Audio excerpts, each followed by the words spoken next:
Hopefully you can hear me. Hi, I'm James. Today I'll be talking about what happens when best practices don't work. As product marketers, there's nothing we get more excited by than big, new, groundbreaking product launches. We all want our product launches to be effective. We want them to explode onto the scene, make a ton of money, and build that elusive buzz in the tech industry. When these opportunities arise, we pour our hearts and souls into them.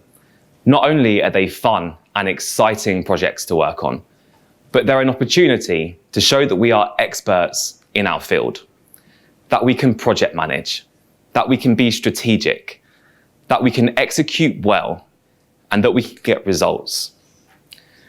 We want to prove our worth, our value. So when we're tasked with a product launch and we want to make sure it's really strong, what do? We look for examples of how others have done them. We read blog posts, watch conference talks, work with consultants, and ask in communities.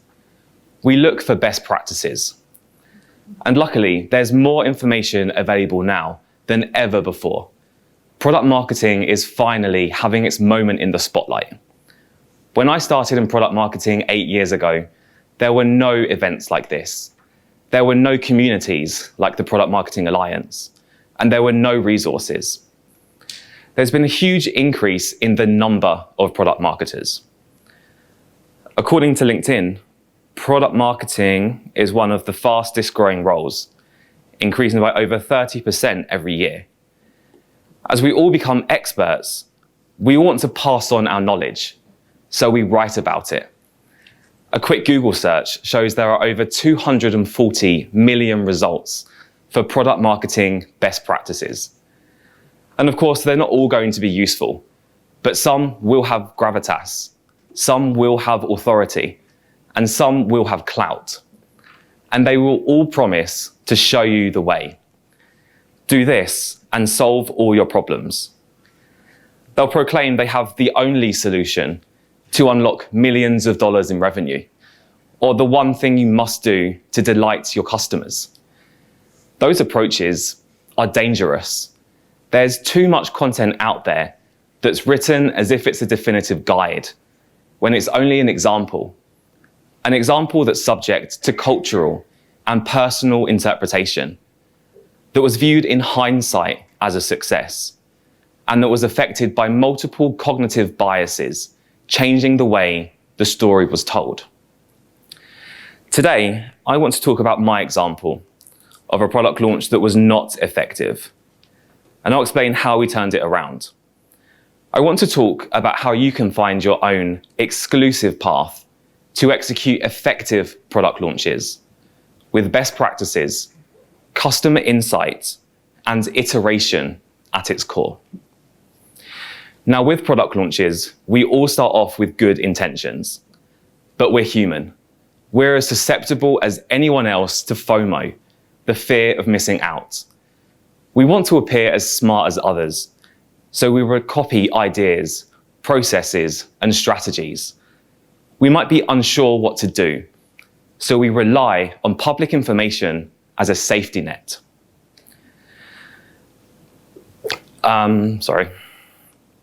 And that's where our problems start. The definition of a best practice is a professional procedure that is accepted as being correct or the most effective. There's one problem. Being correct is not the same as being effective. We've conflated the two meanings. If I need milk, I could go to the supermarket, or I could go and find a cow. Only one of those is actually effective. The majority of advice available today is not best practice, but merely a practice that has worked. And those practices probably come from companies that are very different to yours, companies with their own culture and different problems. To create your own customer-first playbook for effective product launches, I want to offer 3 examples and 3 key points. Firstly, best practices are inspiration, not instruction. Analyze them adapt them and tweak them, sure, but don't blindly copy processes that won't be right for your business. And it is tempting to do it. They are shortcuts.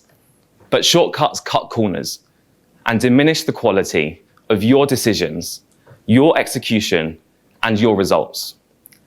The only answer is to go back to basics and understand your customer. We need to let our customers lead us.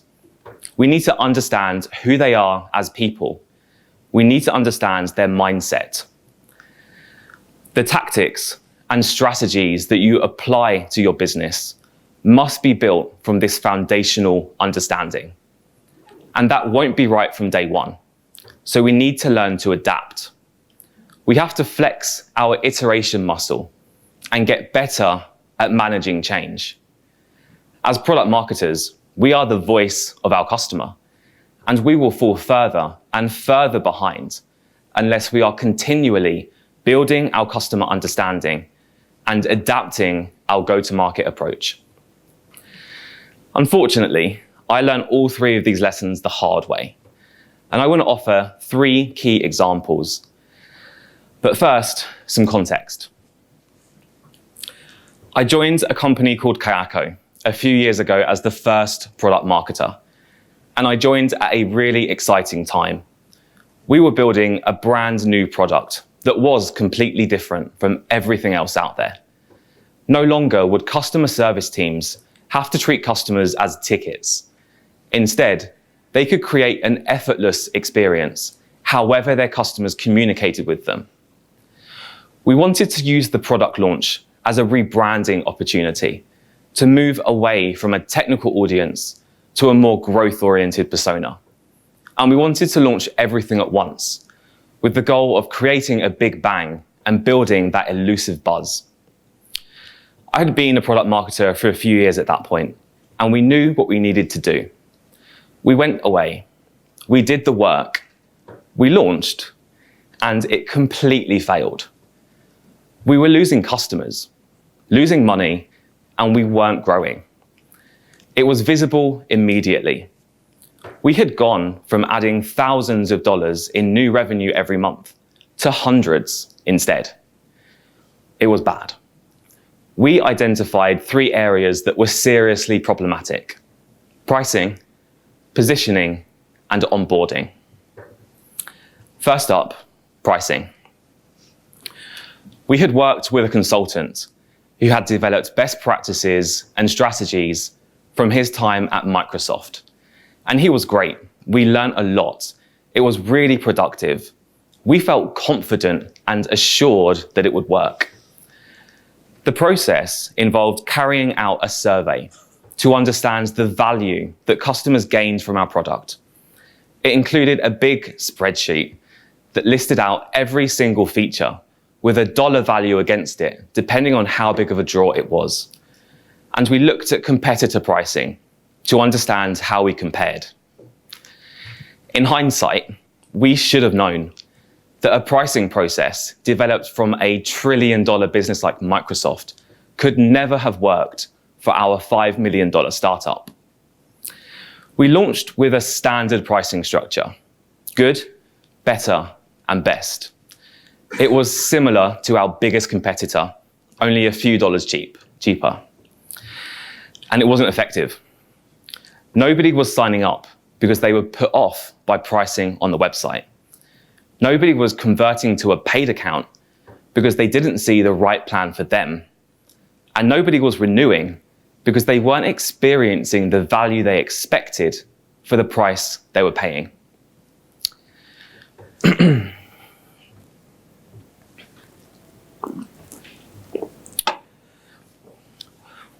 We needed to understand why.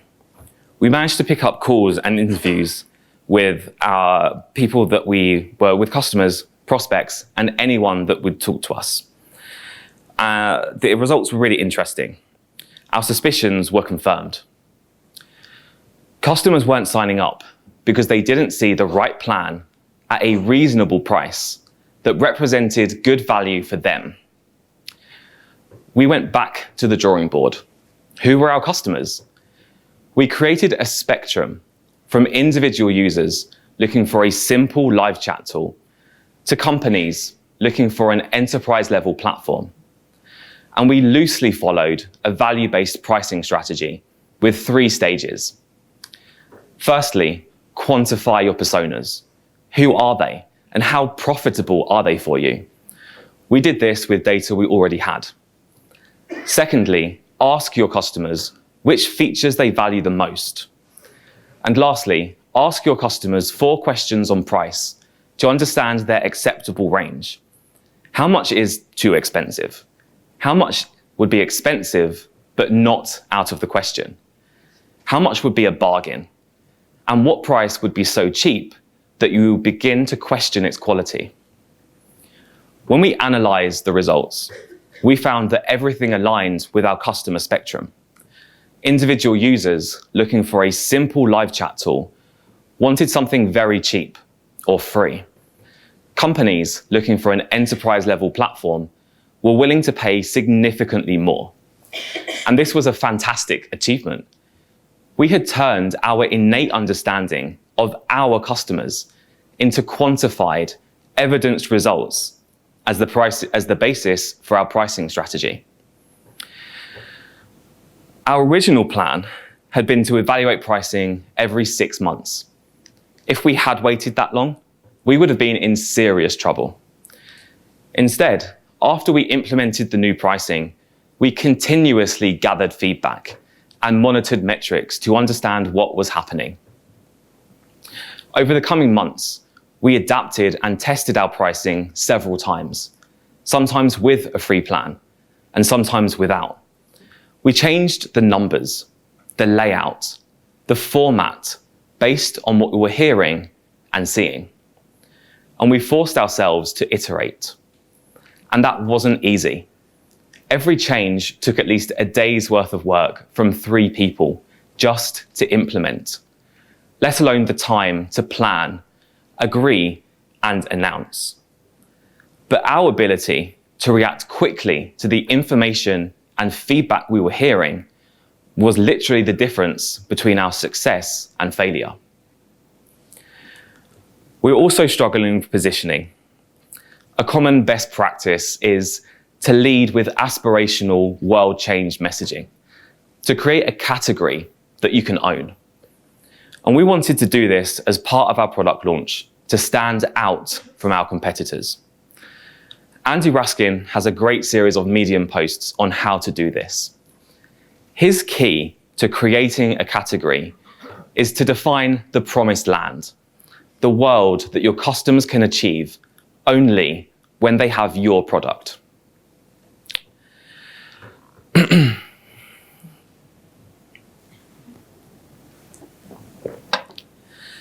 Naively, we followed this format as instruction.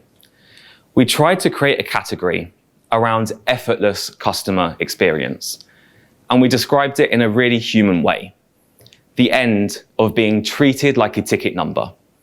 No more having to repeat yourself across departments. When we tested this with customers and prospects, it really resonated. So we went heavy on it. It was on our website, in our sales deck, and in all our messaging. After we launched, we discovered it wasn't actually effective. We discovered that we had focused almost exclusively on this high-level world change so much that we hadn't covered the functional benefits that our customers expected to see, and in some cases, prioritized more. We were alienating our customers with high-level messaging, and although we had done testing and research, we had biased ourselves towards executives and decision makers in more mature businesses without realizing that they weren't actually our customer. Armed with the contacts we had from our pricing research, we were able to pick up interviews and calls with those customers that were interested in Kayako. Often, they were smaller companies with co-founders looking for a good product that they could easily set up and helped them and their team deliver personal customer service.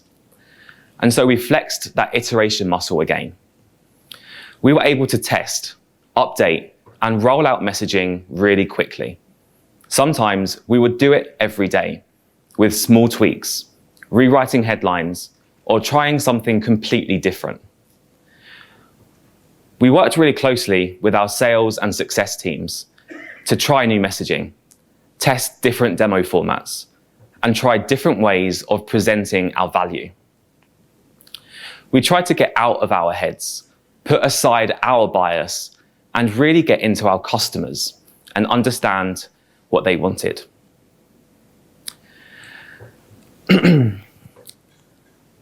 Finally, onboarding.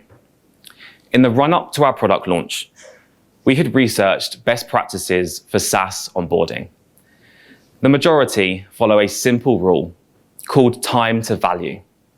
It's a pretty good rule. It means you don't have to focus on helping users set your product up. Instead, you can focus on getting them to a point of success and satisfaction as soon as you can. Our product required a lot of setup before you could experience value.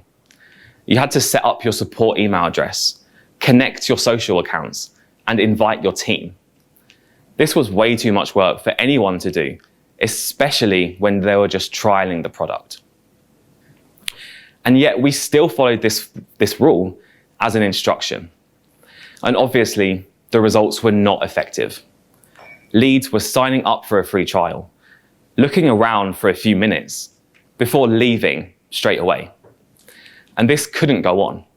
It meant that all the hard work we had put in to get visitors to the website, the work we had put in to iterate our messaging, and the huge strides that we had made with pricing were all for nothing.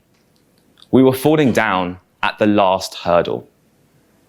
We needed to understand why. We used a tool called Full Story to review what people were doing in their first experience.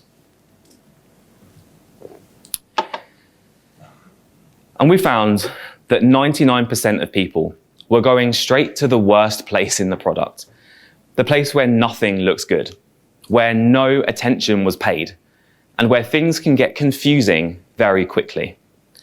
They were going to the administration menu. We had no idea that people would go there within a few minutes of signing up. What was it that people were trying to learn there that they couldn't find elsewhere?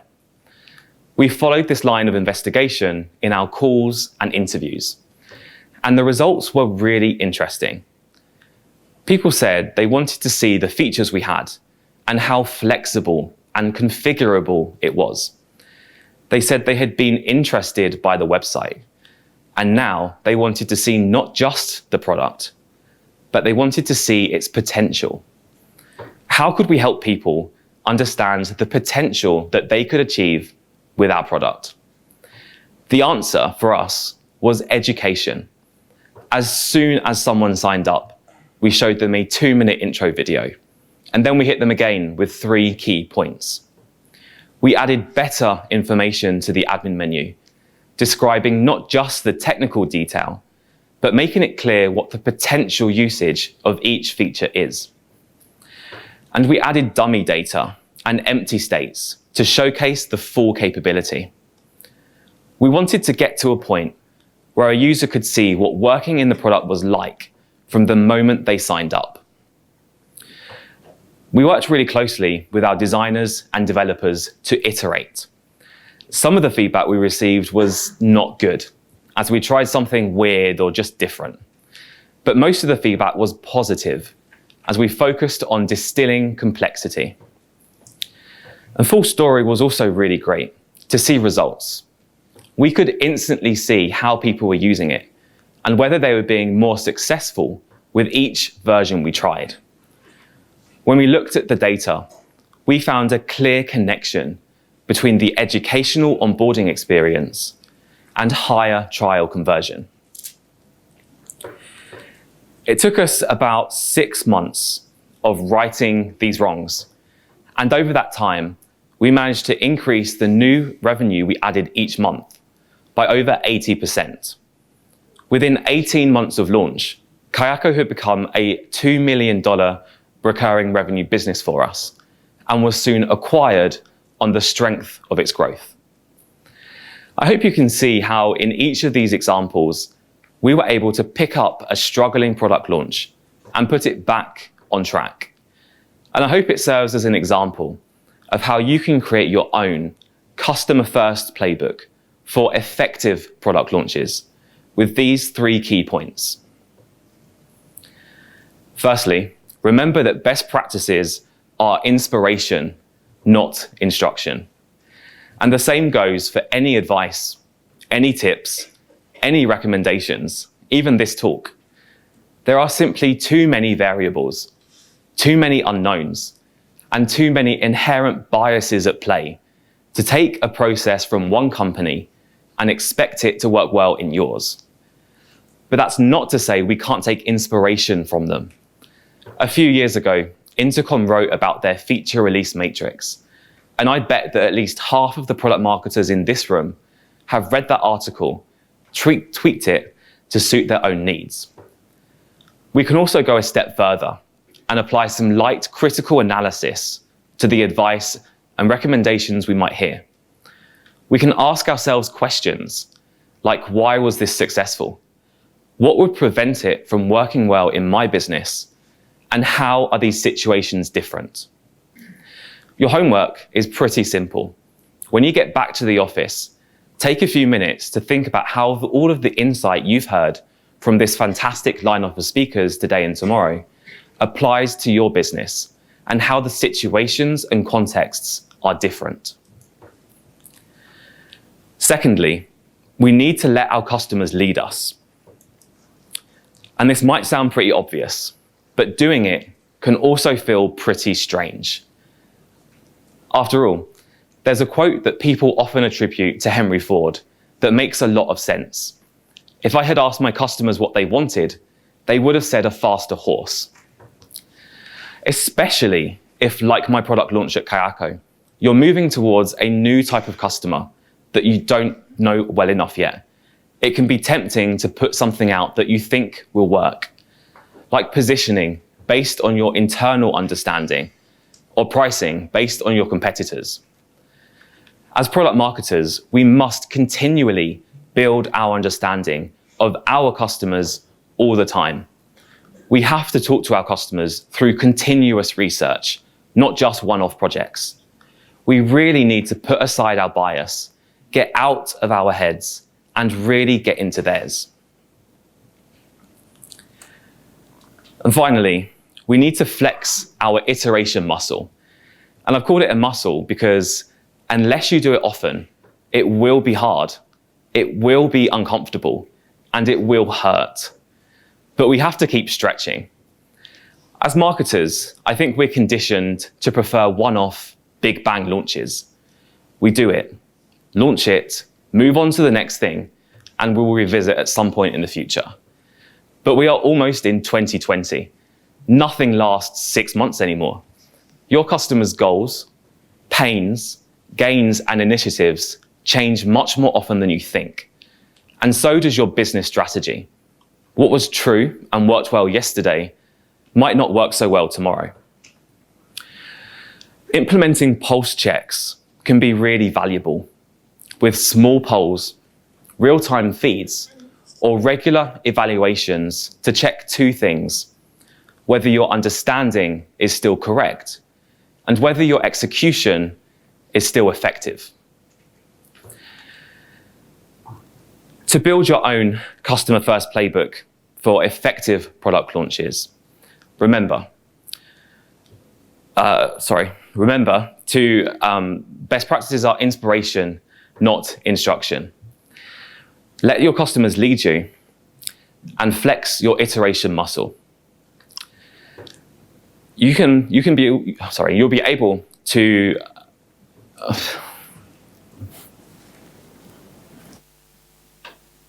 to demonstrate the unique, customer-centric, problem-solving value of product marketing and ultimately prove your worth as a valued product marketer too. Thank you very much for listening.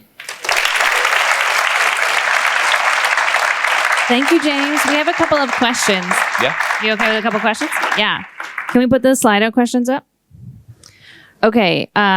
The first one was, how did you identify the 3 problem areas to focus on to fix the Kayako launch? Looking back, were they the right ones?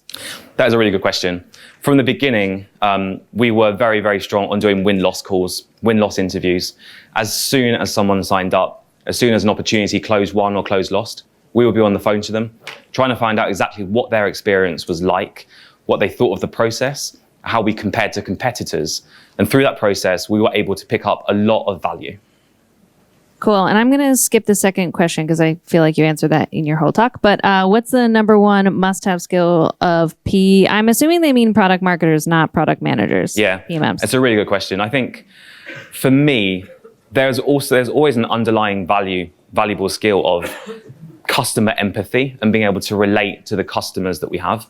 But I think actually something that kind of, for me, overrides that is commercial insight, is being able to apply that empathy to the needs of your business, whatever that might be. Great. Okay, thank you so much, James. Thanks. Give it up for James.